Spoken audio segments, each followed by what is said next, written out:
One of the great things that brings me lots of pleasure is when developers come out and correct information about the PlayStation 5 and totally debunk something that other people were trying to run with in terms of a narrative. And that's exactly what we have here with a case of the PlayStation 5.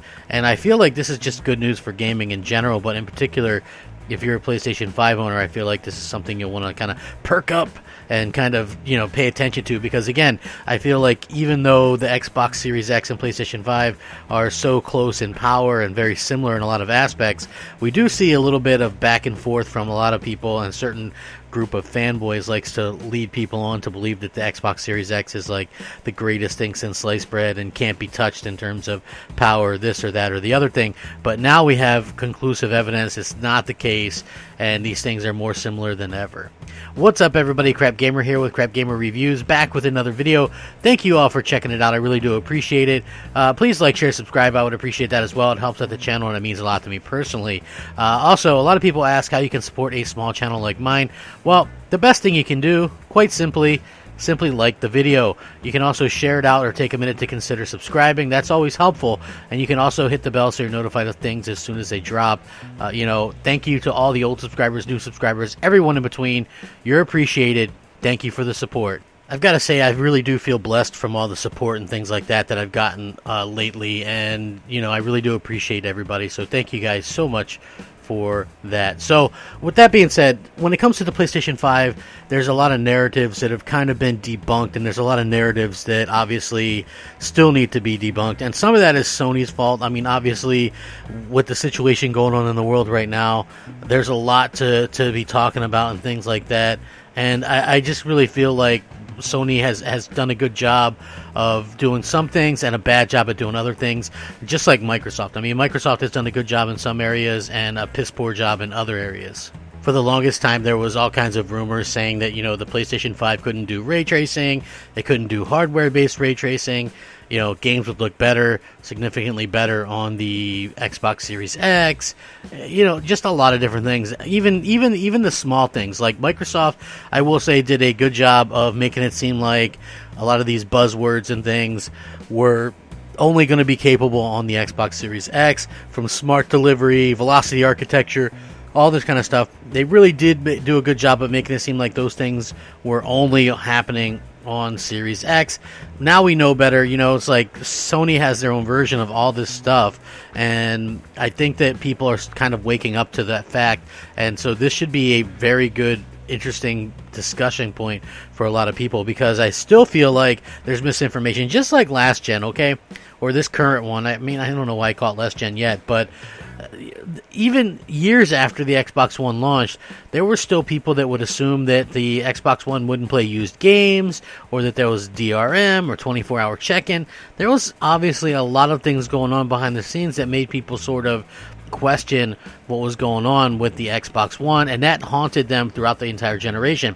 The last thing Sony wants or needs is obviously any of these kind of things hampering the PlayStation 5 or hampering people's thoughts of the PlayStation 5 for the beginning of this next generation. And with that being said, of course, we have another developer proving everybody wrong, mostly fanboys and things like that. CD Projekt Red confirmed that The Witcher 3, the game that I've signed a lifetime contract with apparently, it will feature a range of visual and technical improvements, including ray tracing support on the PlayStation 5. The new edition of the game will also come with all the content released for the original. According to them, developed to take advantage of the most powerful gaming hardware, the next-gen edition of the game will feature a range of visual and technical improvements, including ray tracing and faster load time across both games, both expansions, and all extra content. Obviously, this is going to be pretty incredible. The PlayStation 5 version will support HDR support, as well as, the Xbox Series X. The interesting thing here is they're doing it right, okay? The next generation edition of Witcher 3 Wild Hunt will release as a standalone purchase or as a free upgrade for everybody who already owns the game, including on PS4. So if you own the game on PlayStation 4, you get a free upgrade to the PlayStation 5. That is, a huge thing. That's a huge bonus for PlayStation owners.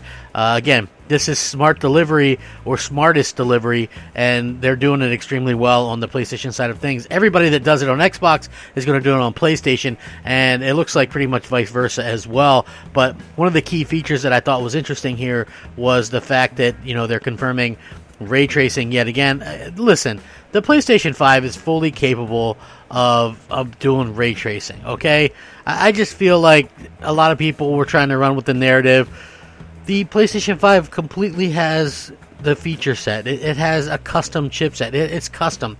In fact, I would say that the PlayStation 5 much more custom than the Xbox Series X at this particular point.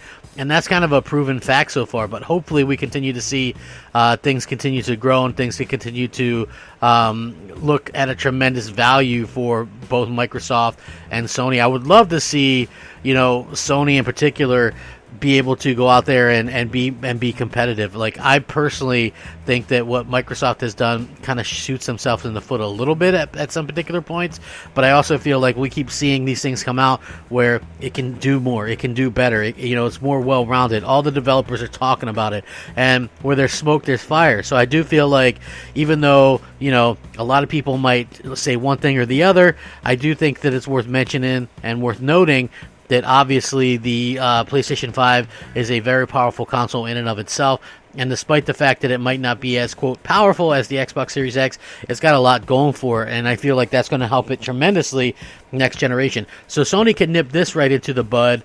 They're doing it. I wish they'd come up with some kind of fancy name for it, you know, smartest delivery or something like that. I do think that it was funny at the time Jim Ryan was taking a few shots or whatever at Microsoft with this, but at the end of the day, it really just comes down to the value for the consumer. Okay, like, if you have these games and they're coming with you to next generation, are they getting these updates for free? What's the deal? I think that that's something that we're going to have to see, you know, as time comes along. Honestly, this stuff all becomes a moot point like 2 years into the next generation anyway.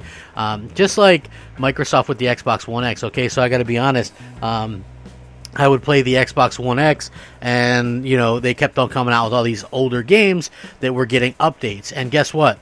I had already played those games. I had beat most of those games, so it didn't really interest me. It's like, okay, Rise of the Tomb Raider now has a 4K update.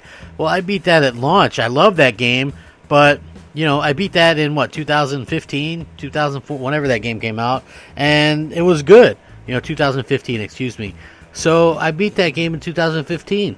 I didn't need to go back and play it again. That's the same thing. It was like, we're updating Gears of War 4. Okay, well, I already beat Gears of War 4 in 2016, so there's no real need for me to go back and play through again via an update just because you made things a little bit better. Like, to me, that stuff actually never made much sense. So I just have to say, kudos to Sony. They've kind of sorted things out. They've got people talking in a positive manner. And look, these are not, times that we're used to. I just got to be honest. These are definitely strange times. And I do got to say that for me personally, having any new consoles come out or any kind of games come out at this particular time is just a bonus, because to be quite frank with you, I feel like both Microsoft and Sony would have every right in the world to delay their consoles. I understand, and I'm sympathetic to what Microsoft is going through to a point, but I also feel like what's going on with them is a lot more than just what's going on in the world right now. I feel like their unpreparedness really hampered them and hampered the Xbox Series X.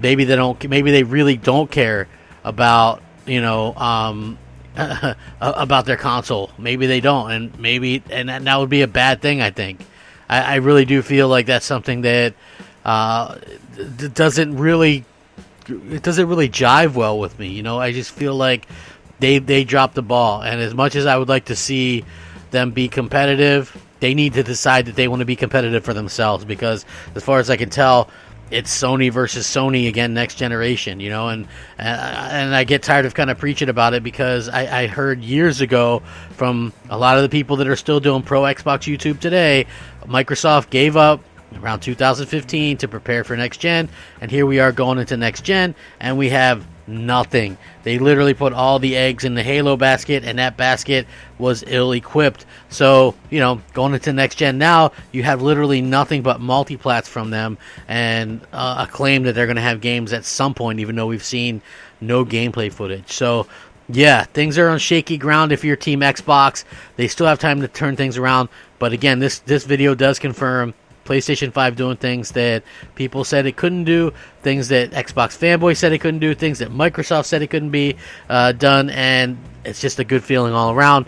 I would absolutely love your guys' thoughts and opinions on this down below. Hit me up on Twitter at @_Crapgamer, PSN, just Crapgamer, Xbox Live, MOH, space Crapgamer. As always, thank you so much for everything. Rack 'em up. Game on, my friends. Game on. Crapgamer, out.